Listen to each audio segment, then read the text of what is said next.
जय श्री राम विद्यार्थी मित्रों चैप्टर नंबर 1 गण सेट थियरी। હવે આપણું ચેપ્ટર ભાષાકીય છે એટલે વાક્ય રચના જરા વધારે આવશે, બરાબર। મેથ્સમાં અમુક ચેપ્ટરો એવા છે જેમાં વાક્ય રચના વધારે આવશે, એટલે આ ચેપ્ટર એવું છે જેમાં વાક્ય રચના વધારે આવશે અને પછીનું જે ચેપ્ટર છે એમાં દાખલાની એક જ લાઈન હશે અને આખી સમજૂતી આપવાની રહેશે।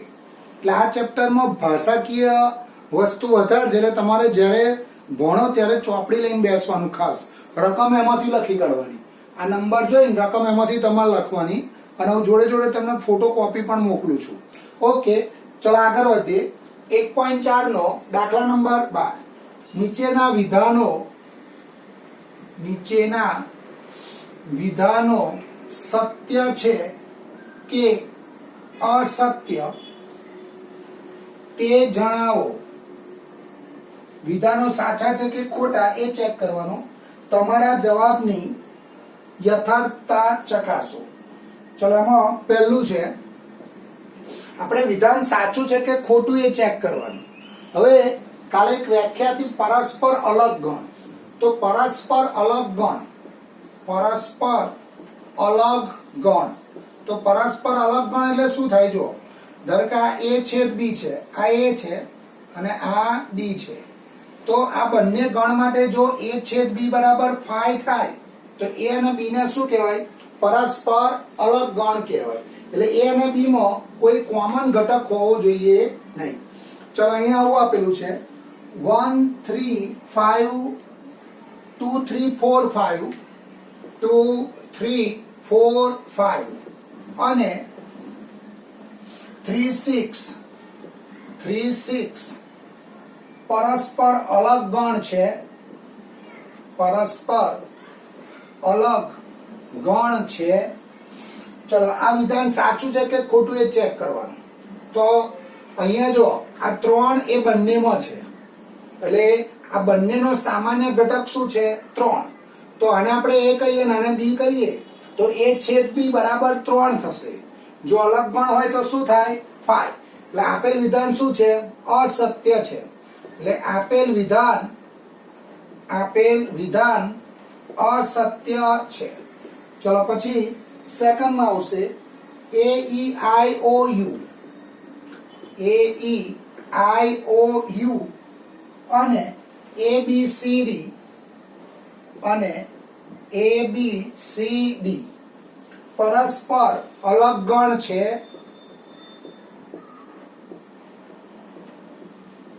તો અહીંયા પણ જોઈ શકો તમે બંનેમાં કોમન ઘટક કોણ છે? જો જોઈ a, બંનેમાં કોમન ઘટક a છે, એટલે આનો આ જવાબ આવશે। આપેલ વિધાન અસત્ય છે, અહીંયા હું લખીશ આપેલ વિધાન અસત્ય છે। चलो પછી 3 નંબરમાં આવશે 2 6 10 14 2 6 10 14 અને 3 7 11 15 પરસ્પર અલગ છે।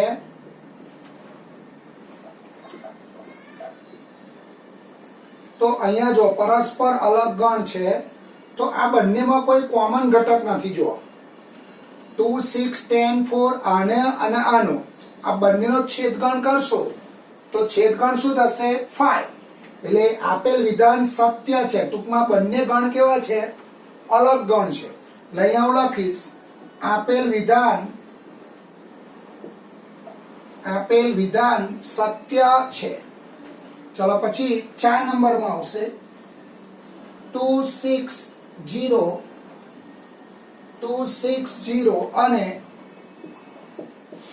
અને છગડિયા કૌંસમાં 3 7 11 પરસ્પર અલગ ગણ છે, પરસ્પર અલગ ગણ છે। તો અહીંયા જો બંનેમાં કોઈ કોમન ઘટક નથી, એટલે બંનેનો છેદગણ શું થાય? ખાલી ગણ। તો અહીંયા શું આવશે? આપેલ વિધાન સત્ય છે। એટલે અહીંયા આવશે આપેલ વિધાન સત્ય છે। એટલે આપેલ વિધાન કેવું છે? સાચું છે. ચલો પછી 1.4 નો ચોથો દાખલો એ હોમવર્કમાં આવશે. એમાં તમારે a છેદ b, a યોગ b એવા બધા દાખલા આવશે. તો રકમ હું લખતો નથી, નંબર મારું છું. તમારે 1.4 નો દાખલા નંબર 4 હોમવર્કમાં આવશે. ત્યારબાદ 1.4 નો છઠ્ઠો એક્ઝામ્પલ એ પણ હોમવર્કમાં આવશે. બંને દાખલા આવડે એવા છે, તમે 8મા 9મા ધોરણમાં ભણેલા હશો. બંનેમાં રકમ લખશો એટલે a યોગ b, a છેદ b બધા ઘટકો શોધવાના છે અને ફોટોકોપી પાડીને મોકલી આપીશ. એટલે બંને દાખલા હોમવર્કમાં આવશે. 1.4 નો ચોથો દાખલો, 1.4 નો છઠ્ઠો દાખલો હોમવર્કમાં આવશે. ચલો પછી 1.4 નો 7મો દાખલો આ પણ હોમવર્કમાં આવશે. ત્રણેય દાખલા ઈઝી છે, તમે રકમ લખશો એટલે આવડશે. ચલો પછી 1.4 નો દાખલા નંબર 2 સ્વાધ્યાય 1.4 નો બીજો એક્ઝામ્પલ શું આપેલું છે જો. a બરાબર છગડિયા કૌંસમાં ab, b બરાબર abc, abc લો, a સબસેટ b છે question mark, a subset b છે, a યોગ b શું થશે? 1 માર્ક્સમાં પૂછાય. હવે જો a સબસેટ b થવા માટે શું જરૂરી છે? તો a ના બધા ઘટકો શેમાં હોવા જોઈએ? b માં. તો અહીંયા તમે જો તો a ના બધા ઘટકો b માં છે એટલે a સબસેટ b છે. અને a યોગ b કરશો, a યોગ b કરશો તો શું થશે? b થશે.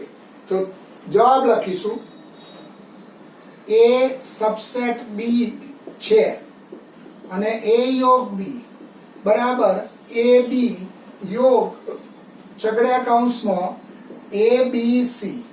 તો જવાબ આવશે abc. જવાબ શું આવશે? a યોગ b શું આવશે? abc. ચલો પછી ઉદાહરણ 12 એના જેવો દાખલો છે એ હોમવર્કમાં આવશે. ઉદાહરણ 12 રકમ સાથે હોમવર્કમાં આવશે. ચલો પછી ઉદાહરણ 13 a બરાબર છગડિયા કૌંસમાં AEIOU અને b બરાબર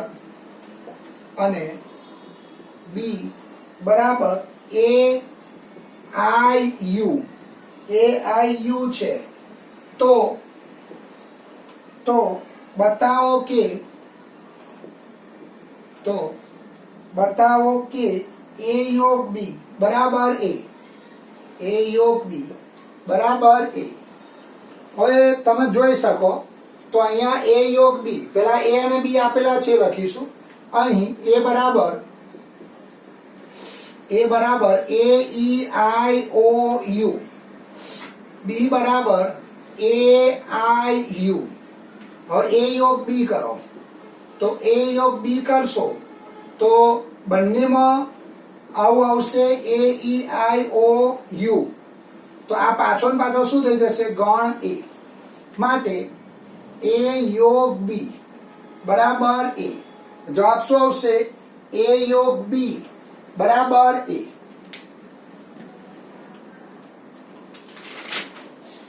ચલો પછી ઉદાહરણ 14 એ હોમવર્કમાં આવશે. ઉદાહરણ 14 ચોપડીમાં રકમ આપેલી છે, જોઈ લેજો તમે. ઉદાહરણ 14 એ હોમવર્કમાં આવશે રકમ સાથે. પછી આવશે ઉદાહરણ 15. ઉદાહરણ 15 એ બરાબર છગડિયા કૌંસમાં 2 4 6 8 અને b બરાબર છગડિયા કૌંસમાં 6 8 10 12 છે. a છેદ b મેળવો, a છેદ b મેળવો. હવે આ દાખલા તમે કોમન દાખલો છે તો a છેદ b બંનેમાં કોમન ઘટક કયા છે જોવા જોઈએ? 6 અને 8. તો અહીંયા a છેદ b આવશે છગડીયા કૌંસમાં 6 8. ચલો પછી ઉદાહરણ 16 એ હોમવર્કમાં આવશે, એના જેવો છે, રકમ લખશો એટલે આવડી જશે. ચલો ઉદાહરણ 16 17, ઉદાહરણ 16 અને 17 હોમવર્કમાં આવશે, આવડેવા દાખલા છે. ચલો પછી ઉદાહરણ 18, ઉદાહરણ 18 એ બરાબર છગડીયા કૌંસમાં 1 2 3 4 5 6, બી બરાબર છગડીયા કૌંસમાં 2 4 6 8, 2 4 6 8 લો. a માઇનસ બી અને બી માઇનસ એ શોધો. a માઇનસ બી અને બી માઇનસ એ શોધો. હવે a minus b b minus a એટલે આ બંને શું છે? તફાવત ગણ. જો શરૂઆત હું આ રીતે કરું, અહીં a બરાબર 1 2 3 4 5 6, બી બરાબર છગડીયા કૌંસમાં 2 4 6 8. ચલો હવે a માઇનસ બી કરો તો a અને b માં કોમન ઘટકો જોવા જોઈએ. 2 4 આપણે આકૃતિ દોરો. જુઓ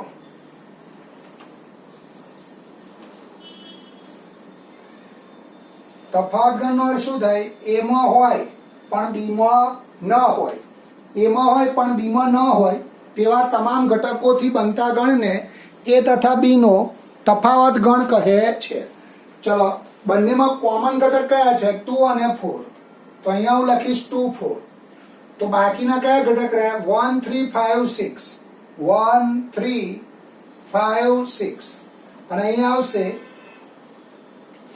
અહીંયા 6 કોમન છે એટલે અહીંયા આવશે 8. જો a માં કયા ઘટક? 1 2 3 4 5 6, b માં કયા ઘટક? 2 4 6 8.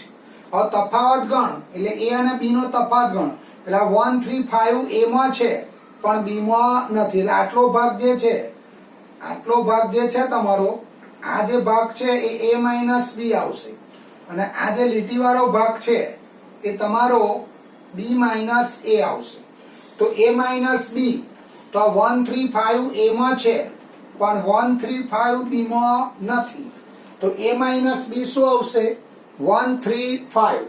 હવે b માઇનસ a જુઓ તો b માઇનસ a જુઓ તો શું આવશે? 8.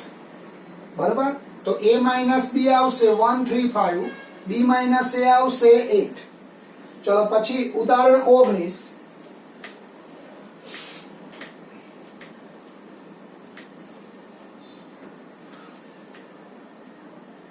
ઉદાહરણ 19 એમાં આવશે v બરાબર a e i o u, v બરાબર a e i o u, અને b બરાબર છગડીયા કૌંસમાં a i k u,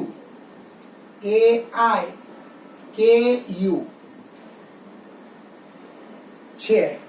v minus b અને b માઇનસ v શોધો. v માઇનસ b અને b માઇનસ v શોધો. ચલો હવે શરૂઆત આપણે અહીંયાથી કરીશું. અહીં v અને b આપેલા છે, જોવા જોઈએ એટલે અહીંયા હું લખીશ v અને b આપેલા. v માઇનસ b એટલે પહેલા કોમન ઘટક બંનેમાં કરી દો. તો બંનેમાં a કોમન, i કોમન અને u કોમન. જો તો આ બંને ઘટકો v માં છે પણ આ બંને ઘટકો b માં નથી. એટલે v માઇનસ b શું આવશે? eo, અને b માઇનસ v શું આવશે? k. એટલે જવાબ આવશે v માઇનસ b બરાબર eo, અને b માઇનસ v આવશે k. ચલો પછી આ એક દાખલો JEE માં પૂછાયેલો. જો આવું છે, જો a બરાબર 5, જો a બરાબર 5 હોય તો n of p of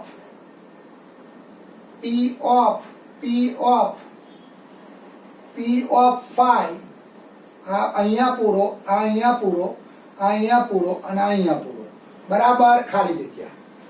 હવે આપણે ઘાતગણની સભ્ય સંખ્યા લખવાની. જો હું આવું લખું a બરાબર 5, તો આના ઉપગણો લખો, એ ઉપગણો છગડીયા કૌંસમાં લખું એટલે એનો ઘાતગણ શું મળે? p of a. તો આ p ઓફ a થયો, આ p ઓફ a થયો. તો આની સભ્ય સંખ્યા શું થઈ? 1 થઈ જોવો જોઈએ. આની સભ્ય સંખ્યા શું થઈ? 1. એટલે આનો જવાબ 1 આવશે. પછી આ ગણમાં એક ઘટક હોય તો એના ઉપગણો કેટલા? 2. તો આનો જવાબ શું આવશે? 2. પછી ગણમાં 2 ઘટકો હોય તો ઘાતગણ શું થાય? એમાં કેટલા ઘટકો આવશે? 4. તો આનો જવાબ શું આવશે? 4. ફરી એકવાર સમજો. તમે a બરાબર 5 લો તો એનો ઘાતગણ શું થાય? છગડીયા કૌંસમાં 5. આની સભ્ય સંખ્યા 1 થઈ. તો આ 1 શું દર્શાવે? જો ગણમાં એક ઘટક હોય તેના ઉપગણો કેટલા થાય? 1. જેટલા ઉપગણો હોય એટલી ઘાતગણની સભ્ય સંખ્યા થાય. તો તમે આ બંધ કરી દો તો 1 આવે. પછી જો ગણમાં એક ઘટક હોય તેના ઉપગણો કેટલા? 2. તો 2 તો ઘાતગણની સભ્ય સંખ્યા પણ 2. હવે ગણમાં 2 ઘટકો હોય તો એના ઉપગણો કેટલા? 4. તો ઘાતગણની સભ્ય સંખ્યા પણ કેટલી થશે? 4. એટલે જવાબ આવશે 4. ચલો પછી આવશે ઉદાહરણ 20.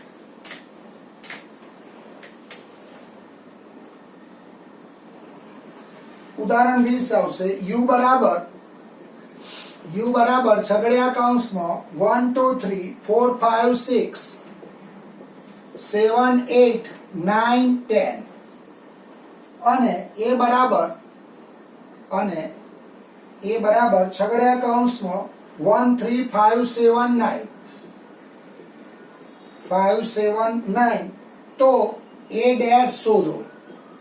તો a ડેશ શોધો.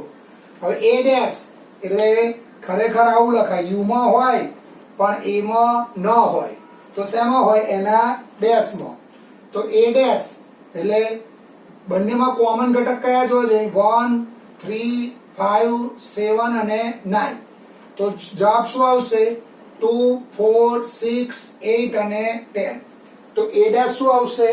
2 4 6 8 અને 10.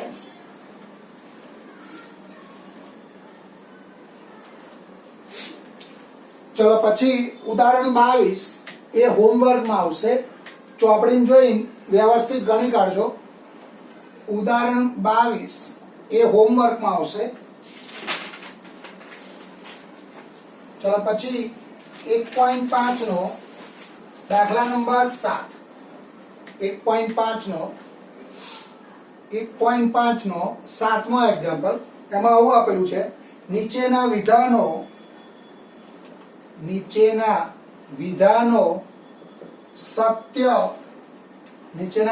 સત્ય થાય તે રીતે ખાલી જગ્યા પૂરો. નીચેના વિધાનો સાચા પડે તે રીતે આપણે ખાલી જગ્યા પૂરવાની છે. ચલો આમાં પહેલું આવશે a યોગ a ડેશ. હવે a યોગ a ડેશ તમે આમ જુઓ, આ a છે અને આ a ડેશ છે. તો આ બંનેનો યોગ u થાય કે ના થાય? તો પહેલામાં જવાબ શું આવશે? a યોગ a ડેશ બરાબર u.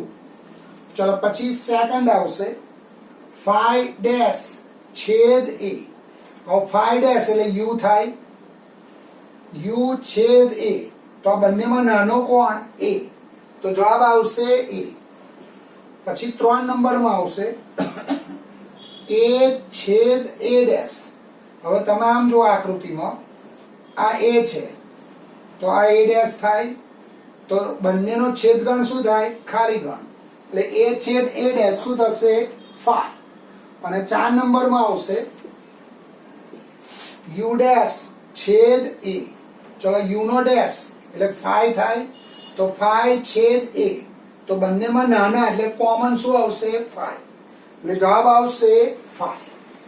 ચલો પછી 1.5 નો ચોથો એક્ઝામ્પલ. 1.5 નો દાખલા નંબર 4 એ હોમવર્કમાં આવશે. તમને આવડે એવું છે. આમાં દ મોર્ગનના નિયમ ચેક કરવાના છે. 1.5 નો ચોથો દાખલો હોમવર્કમાં આવશે. તો દ મોર્ગનના બે નિયમ છે. જો a યોગ b નો ડેશ શું લખાય? a ડેશ છેદ b ડેશ, અને a છેદ b નો ડેશ શું લખાય? a ડેશ યોગ b ડેશ. એટલે દ મોર્ગનના નિયમ આવશે a યોગ b નો ડેશ શું આવે? a ડેશ છેદ b ડેશ, અને a છેદ b નો ડેશ શું આવે? a ડેશ યોગ b ડેશ. ચાલો અહીંયા અટકીશું બેટા, કાલે મળીશું. આવજો. જય શ્રી રામ.